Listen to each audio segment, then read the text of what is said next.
போகிறது வந்து idioms. Okay, idioms அப்படின்னா நம்ம எல்லாரும் லைஃப்பில் யூஸ் பண்ணுறோம். பட் அதுதான் idioms நம்ம தெரிஞ்சுக்கணும். உதாரணத்துக்கு நம்ம எல்லார் வீட்லேயும் ஆயா இருப்பாங்கல்ல, பக்கத்து வீட்டில் வயசானவங்களாம் இருப்பாங்க. பேசும்போது நிறைய ஒரு பழமொழி மாதிரி பேசுவாங்க. ஆனால் அதுக்கு நமக்கு அர்த்தமே புரியாது. அது வேற அர்த்தமாக இருக்கும்ல. ஒரு எக்ஸாம்பிள் சொல்லணும்னா, இப்போ அம்மாவுக்கும் அப்பாவுக்கும் சண்டை நடந்துட்டே இருக்குது. நாம போய் நடுவில் ஏதாவது பேசுறோம்னு வச்சுக்கோங்க, உடனே அம்மா நம்ம கிட்ட என்ன சொல்லுவாங்க? குறுக்க வராதுன்றத வந்து வேற மாதிரி கூட சொல்லுவாங்க. எப்படி சொல்லுவாங்க? ஏற்கனவே இங்க எல்லாம் ரொம்ப பத்தியும் போது நீ வேற வந்து என்ன பண்ணாத, எரிய நெருப்புல இந்த வேர்டு நீங்க கேள்விப்பட்டிருக்கீங்கல்ல. அடிக்கடி நம்ம வீட்டுல இருக்கணும் வேற ஒருத்தர் எரிய நெருப்புல வந்து எண்ணெய் ஊத்திட்டு இருக்காங்க அப்படி சொல்றாங்கல்ல. எரியிற நெருப்புல எண்ணெய் ஊத்தாத அப்படிங்கறத ஒரு சென்டென்ஸ் வச்சுக்கோங்க. அதுக்கு என்ன, எரியிற நெருப்புல எண்ணெய் ஊத்தாதன்னா என்ன அர்த்தம்? நெருப்பு எரிகிறதுல எண்ணெய் ஊத்தாத, அதான் லிட்டில் மீனிங். ஆனா அம்மா சொன்னதுக்கு என்ன அர்த்தம்?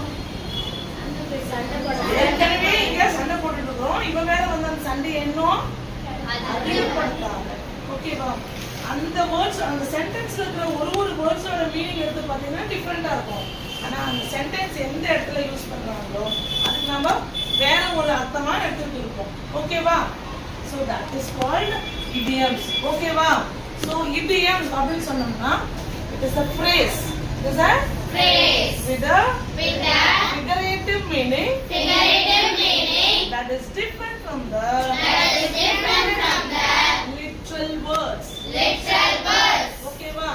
அந்த சென்டென்ஸ்ல இருக்கக்கூடிய அந்த ஃப்ரேஸ்ல இருக்கக்கூடிய ஒரு வேர்டோட லிட்டரல் மீனிங் எடுத்தீங்கன்னா that will be different from that of the whole sentence. அது என்ன சொல்ல வருதோ அந்த மீனிங் வேற. The phrase will have a different meaning. ஆனா each and every word will have a different meaning. Okay, இதுதான் idioms. இந்த மாதிரி idioms நம்ம நிறைய யூஸ் பண்ணிருக்கோம்ல. உங்களுக்கு தெரிஞ்சு நீங்க யூஸ் பண்ணதெல்லாம் ஏதாவது சொல்லுங்க. தாமரை என தண்ணி மாறி இருக்கிறா அப்படின்னு சொல்லுவாங்க. அப்படின்னா எதுலையும் பட்டும் படாம ரொம்ப ஒட்டாம. ஓகேவா? நீங்க இனிமே நிறைய பேசும்போது யோசனை பண்ணுங்க எதெல்லாம் idioms. இப்போ உங்களுக்கு சில idioms நான் சொல்லி நம்ம படிக்கலாமா? Call it a day. அதனோட மீனிங் என்ன தெரியுமா? Stop working. Under the weather. Under the weather னா unwell, sick, ரொம்ப உடம்பு முடியாம இருக்கிறது under the weather. Hit the sack. Go to bed. Miss the boat. Miss an opportunity. Miss the boat னா நீ ஏதோ ஒரு ஆப்பர்ச்சுனிட்டியை வாய்ப்பை மிஸ் பண்ணேன்னு வச்சுக்கோங்க. I miss the boat அப்படின்னு சொல்றேன்னா I miss an opportunity. Okay, a bad apple. ஒருத்தவன் கெட்டவன் நல்லவன் கிடையாதுன்னு சொன்னா என்ன சொல்லலாம்? It's a bad apple. இன்னொரு it's a bad person.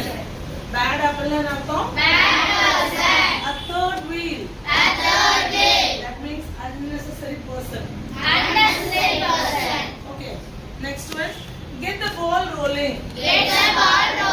அப்படின்னா you have to start something. ஏதோ உனக்கு ஒரு விஷயம் அதை நீ முதல்ல ஆரம்பிக்கிறேன்னு சொல்றாங்க. Get the ball rolling னா start something.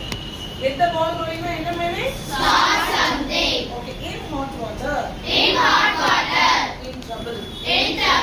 நான் ஏதோ ட்ரபிள்ல இருக்கேன் அப்படின்னு சொல்றது எப்படி சொல்லலாம்? In hot water. I am in hot water. அப்படின்னா என்ன அர்த்தம்? I am in trouble. Okay. அப்புறம் let the cat out of the bag. இது உங்களுக்கு இன்னும் ஈஸியா புரியும் நினைக்கிறாங்க. Let the cat out of the bag னா என்ன அர்த்தம்? பேக்ல இருந்து வெளியில விட்டுடுங்க. அதானே? இப்போ அது அப்படியே அர்த்தம் எடுத்துக்க முடியுமா? அது என்ன மீனிங் இருக்கு ஆக்சுவலா? Reveal the secret. ரகசியத்தை